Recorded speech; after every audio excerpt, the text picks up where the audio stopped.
ஆண்டவராகிய இயேசு கிறிஸ்துவின் நாமத்தில் உங்களுக்கு வாழ்த்துக்கள். எல்லாரும் எப்படி இருக்கீங்க? சோமா இருக்கீங்களா? சந்தோஷமா இருக்கீங்களா? இந்த நாளிலும் ஆண்டவர் கொடுக்கிற ஆசீர்வாதமான வார்த்தை ஏசாயா 30 அதிகாரம் 19வது வசனம். Isaiah chapter 30 verse 19. சியோனை சேர்ந்த ஜனங்கள் எருசலேமில் வாசமாயிருப்பார்கள். இனி நீ அழுது கொண்டிராய். உன் கூப்பிடுதலின் சத்தத்துக்கு அவர் உருக்கமாய் இறங்கி அதை கேட்டவுடனே உனக்கு மறு உத்தரவு அருளுவார். அருமையான தேவனுடைய பிள்ளைகளே, நம்முடைய தேவன் எருசலேமில் வாசமாயிருக்கிற தேவனுடைய பிள்ளைகளுக்கு ஒரு அருமையான வாக்குத்தத்தத்தை கொடுக்கிறார். Our Lord God gives a great promise to those who are in the house of the Lord, which is Jerusalem. He says, you will weep no more. You will not cry anymore. The Lord God will wipe away all your tears. He will remove every fear so that your tears will be removed. Whatever situations you might go through, today the Lord God says, I will wipe away all your tears and I will be gracious to you. I will be compassionate to you. You might be afraid of the enemy. You might be afraid of your future. You might be afraid of the sicknesses.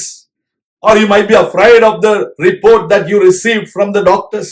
But the Lord God says, I will be gracious unto you. I will be compassionate unto you. From the moment you call me, I will listen to you. And I will answer you. He is a God who will answer you momentarily. He will not delay his answer. He will not take time to decide on his answer, but he will be compassionate to every one of them who calls God. He is a great God. He is going to answer you.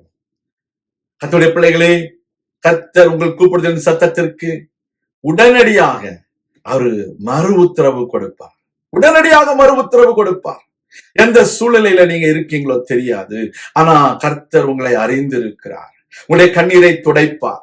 உங்களுக்கு அவர் உருக்கமாக இறங்கி அற்புதங்களை செய்வார். கர்த்தருடைய பிள்ளைகளே, when Hagar cried in the presence of God, God wiped away her tears and he saved her son from death. The same way, when Hannah, she cried and prayed, God blessed her with a male child, which is Samuel, who became a prophet and a judge in his period. And we need to understand the woman in the city of Nain. She lost her son, but God raised that son from death and wiped away the tears of the widow mother.